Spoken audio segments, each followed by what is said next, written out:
জয় শ্রীকৃষ্ণ। রাধে রাধে। সকল বন্ধুরা তোমরা সবাই কেমন আছো? আশা করি তোমরা সকলে অনেক ভালো আছো। তোমাদের ভালোবাসা ও আশীর্বাদে আমিও কিন্তু অনেক ভালো আছি। আর দেখো, এখন চলছে কার্তিক দামোদর মাস। তো সকালবেলায় ঘুম থেকে উঠেই কিন্তু আমি স্নান করে আগে পুজো করে নিয়েছি। আর দেখো, পুজো করা হয়ে যাওয়ার পর বেলা হলে কিন্তু ঘরদোরগুলো মুছে নিচ্ছি, কেননা অত সকালে তো ঘরগুলো মোছা সম্ভব না। তো এখন যেহেতু দামোদর মাস চলছে, এই মাসে কিন্তু ব্রহ্মমুহূর্তে স্নান করে ঠাকুরকে সেবা দেওয়া অত্যন্ত শুভ বলে মনে করা হয়। তো এই মাসে কিন্তু শ্রীকৃষ্ণ আমাদের মনের সকল ইচ্ছা খুব সহজেই কিন্তু পূর্ণ করে থাকে। তো এই মাসে তোমরাও কিন্তু শ্রীহরির কৃপা লাভ করতে পারো। তার জন্য শ্রীহরিকে সন্ধ্যাবেলায় প্রদীপ দাও, একটু হরিনাম সংকীর্তন করো, সকালবেলায় এই মাসে ঘুম থেকে ওঠো। তো এমনি তো এই মাসে বলে কথা না, সব সময়ই কিন্তু আমাদের ব্রহ্ম মুহূর্তে ঘুম থেকে ওঠা অত্যন্ত শুভ। তো তোমরা যারা যারা লেট নাইট করে ঘুমাও তাদেরকে বলছি, অবশ্যই তোমরা সকাল সকাল ঘুম থেকে ওঠো আর রাত্রে তাড়াতাড়ি ঘুমাও। এটা কিন্তু আমাদের শরীর ও স্বাস্থ্য এবং আমাদের মস্তিষ্কের জন্য অনেক অংশেই ভালো। তো দেখো বন্ধুরা, আমার কিন্তু ঘরগুলো মোছা কমপ্লিট হয়ে গেছে। আর এদিকে দেখো, ছাদটাকেও একটু পরিষ্কার করে দিচ্ছি। যেহেতু এই ছাদটা আমাদের ঘর লাগোয়া, সেহেতু এখানে কিন্তু ভালোই রোজ নোংরা হয়। তো তার জন্য কিন্তু রোজই স্নান করার আগে ছাদটাকে ভালো করে পরিষ্কার করে নেওয়া হয়। আর তোমরা যারা আমার থাম্বনেল ও টাইটেল দেখে আমার ভিডিওটি ক্লিক করেছো তাদেরকে বলছি, আমি কিন্তু একজন অবিবাহিত মেয়ে। আর আমি একজন অবিবাহিত হওয়া সত্ত্বেও আমি কিন্তু এখন একটা বাচ্চাকে দত্তক নিতে চলেছি। তো সম্পূর্ণ ঘটনাটা জানতে হলে সম্পূর্ণ ভিডিওটি দেখতে হবে। তার জন্য তোমরা ভিডিওটি স্কিপ করো না, তাহলে সমস্ত রহস্যটা কিন্তু তোমরা জানতে পারবে না। তো এমন কি পরিস্থিতি পড়লো, একজন মেয়ে যে অবিবাহিত হওয়া সত্ত্বেও এই অবস্থায় একজন বাচ্চার দায়িত্ব নিতে চলেছে। তো এমন কোনো পরিস্থিতি নিশ্চয়ই হয়েছে যার জন্য আমাকে কিন্তু এই কাজটা করতে বাধ্য হতে হলো। তো দেখো, একটা শিশু, সে তো আমাদের এই পৃথিবীতে অনেক সুন্দর, তার তো কোনো দোষ নেই। বাট তার মা বাবা তাকে ফেলে, বাবা মা দুজনেই মারা গেছে। তো বাচ্চাটার কি হবে? এই অবস্থায় আমি কিন্তু বাচ্চাটাকে দত্তক নিতে চলেছি। তো তোমরা সম্পূর্ণ ভিডিওটি দেখতে থাকো, তাহলে এই সমস্ত রহস্যগুলো তোমরা জানতে পারবে।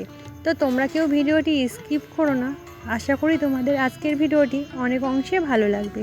তো দেখো, সকালবেলায় খাওয়া দাওয়া করে বাসনগুলোকে গুছিয়ে নিচ্ছি। আগেই বললাম যে আমার বাড়িতে একজন নতুন অতিথি আসছে। তো তার জন্য কিন্তু আরও বেশি তোড়জোড় শুরু হয়ে গেছে। তো এরকম পরিস্থিতিতে আমার কি করা উচিত ছিল তোমরাই বলো। তো যার মা বাবা নেই সেই একমাত্র জানে যে কতটা কষ্ট। তো দেখো বন্ধুরা, মা বাবা তো থাকবেই, সকলেরই থাকে জন্ম দিয়ে, কিন্তু কোনো কারণবশত তার মা বাবা অনেক মারা যাওয়ার কারণে আমাকে কিন্তু এই ডিসিশানটা নিতে হচ্ছে। আর আমার এই ডিসিশানে আমার বাড়ির লোক সকলেই কিন্তু সায় দিয়েছে। আর এদিকে দেখো, আমি আমার মায়ের কাপড়গুলো গুছিয়ে নিচ্ছি, কেননা আগেই তো বলছি যে আমরা বেরোবো। তো দেখো বন্ধুরা, তোমরা কারা কারা আমার এই ডিসিশানে সমর্থন করছো ভিডিও শেষে অবশ্যই কমেন্ট করে জানিও। আর আমি কি সত্যি কোনো ভুল করলাম সেটাও অবশ্যই কমেন্টে জানিও। একটা শিশু, তারা তো একদম ফুলের মতো, তারা তো নিষ্পাপ, তাদের তো কোনো দোষই নেই না। আর আমি একজন অবিবাহিত হওয়া সত্ত্বেও আমি কিন্তু এই ডিসিশানটা নিজেই নিয়েছি। তো এখানে কিন্তু কারোর কোনো হাত নেই। আমি কি করব সেটার ডিসিশান নেওয়ার মতো বুদ্ধি বা বয়স দুটোই আমি মনে করি আমার হয়েছে। আর আমার আশেপাশে সবাই কিন্তু আমার এই ডিসিশানে সমর্থনও করেছে। তো বন্ধুরা, তোমরা হয়তো ভাবছো যে আমি একজন অবিবাহিত মেয়ে হওয়া সত্ত্বেও কেন এই ডিসিশান নিলাম।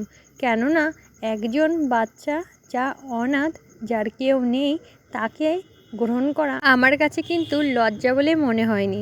তোমরা কারা এরকম ভাবছো অবশ্যই আমাকে কমেন্টে বলো।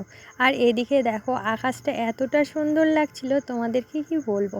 অনেকেই হয়তো তোমরা এখন বলতে পারো যে আমার ভবিষ্যতে কী হবে, আমি তো এখনও বিয়ে থাও করিনি, তাহলে কি হবে। তো শোনো, ওই বাচ্চাটার যখন জন্ম হয় তখনই কিন্তু ওর মা বাবা মারা গেছে। তো সেখান থেকেই আর তখনই তার কষ্টের কথা শুনে আমার মনে হয়েছে তাকে আমি লালন পালন করব। তো আমার এই ডিসিশান আমার একান্ত নিজের। আর ছোট থেকেই না আমি কিন্তু বাচ্চা অনেক বেশি ভালোবাসি, পছন্দ করি। বাচ্চাদের ছোট ছোট হাসি, ছোট ছোট মুভমেন্টগুলো এত ভালো লাগে আমার, তোমাদের সাথে কি বলবো। তো দেখো বন্ধুরা, জানি না ভবিষ্যতে কি হবে, কিন্তু এখনও পর্যন্ত তো আমি এই ডিসিশানটা নিয়ে আমার মনে হয় কোনো ভুল করিনি। তো তোমাদের কার কার মনে হয় আমি ভুল করেছি? তো তোমরা হয়তো সকলেই আমার এই বাচ্চাটাকে দেখার জন্য অধীর আগ্রহে অপেক্ষা করছো। তো এটা একটা কিন্তু ছেলে বাচ্চা। তো বন্ধুরা, তোমরা অবশ্যই দেখো, আমি তোমাদের সামনে নিয়ে আসবো। তো এর আগে বলি, আর এ কিন্তু আমার বাড়ির নতুন অতিথি। তোমরাও অবশ্যই একে আশীর্বাদ করো, ভালোবাসা দিও, অনেক অনেক ভালোবাসা দিয়ে ভরিয়ে দিও। ছোট ছোট অনেক কিছু তোমাদের সাথে শেয়ার করব, তোমরা ভিডিওটি দেখতে থাকো। আর এই দেখো আমার দত্তক নেওয়া বাচ্চা। তোমরা হয়তো ভাবছো এত সময় আমি তোমাদের সাথে মজা করলাম। না না, মজা না, পোষ্যও তো বাচ্চাই হতে পারে বলো। একে কিন্তু আমি আমার বাচ্চা সমুদারেই মানুষ করেছি। তোমরা কেউ আমাকে ভুল বুঝো না, আমি কিন্তু তোমাদের সাথে প্র্যাঙ্ক করিনি। তো দেখো, এ যেদিন আমাদের বাড়িতে এসছে সেদিনই কিন্তু ওর মা বাবা কেউই ছিল না। সেখান থেকেই আমি ওকে খুব যত্নের সাথে লালন পালন করছি। তো এতটা বন্ডিং হয়ে গেছে ওর সঙ্গে, একটা মানুষের সাথেও হয়তো এতটা বন্ডিং হয় না। মানুষ মানুষকে অনেক অংশেই ধোঁকা দেয়, কিন্তু পশুরা কিন্তু দেয় না। দেখতেই পাচ্ছ, আমরা দুজন এইভাবে কিন্তু নিত্যদিন আমরা এরকম বাড়িতে খেলা করি। তো তোমরা হয়তো ভাবছো যে আমি তোমাদের সাথে মজা করছি। না না, আমার কাছে সত্যি এ কিন্তু আমার সন্তান সমতুল্য। আর এর জন্য প্রতিদিন কতটা যে ভালোবাসা থাকে তোমরা সেটা আমি তোমাদের সাথে বোঝাতে পারবো না। তো তোমরা কেউ আমাকে ভুল বোঝো না প্লিজ, আমি কিন্তু তোমাদের সাথে মজা করিনি বা মজা করতে চাইনি। তো একে আমি অনেক অনেক ভালোবাসি। শোনো, আজকে যখন আমি তোমাদের সাথে এই ভিডিওটা করছিলাম, ও মানে আমি ভিডিওটা শেয়ার করতাম না, বাট আমি পড়াচ্ছিলাম। তো বাচ্চাদের সব পরীক্ষা বলে, তখন ও না ওই বাচ্চাগুলোর সামনে আমি বসে আছি, তো ও ঠিক যেমন করে একটা শিশু বসে থাকে, একবার এ বাচ্চার সামনে যে বসে, একবার ও বাচ্চার সামনে যে বসে, এই পরিস্থিতিটা দেখে সত্যি আমার মনে হয়েছে কোথাও যেন তোমাদের সাথে একটু তুলে ধরি। তো তোমরা আমাকে প্লিজ ভুল বুঝো না। আর আমার একে আমি কিন্তু মনমন বলে ডাকি। তো ওকে আমার ভীষণ ভীষণ ভীষণ কিউট, আমার ভীষণ ভালো লাগে। আর এত যে মানে কি বলবো, মানুষে তোমাদের কি বলবো, সবসময় কাছে আসে, পা জড়িয়ে ধরে কোলে আসে। আর তোমাদের সাথে এর থেকে বেশি কিছু বলতে পারছি না। তোমরা হয়তো অনেকেই ভাবছো আমি তোমাদের সাথে মজা করেছি, বাট মজা করিনি, এটা কিন্তু সত্যি। ও আমার কাছে আমার সন্তান সমতুল্য। তো বন্ধুরা, আজকের এই ভিডিওটি তোমাদের কেমন লাগলো অবশ্যই কমেন্টে জানিও। আর আমার এই মনমনের দেখতে কেমন অবশ্যই সেটাও কিন্তু তোমরা কমেন্টে জানিও।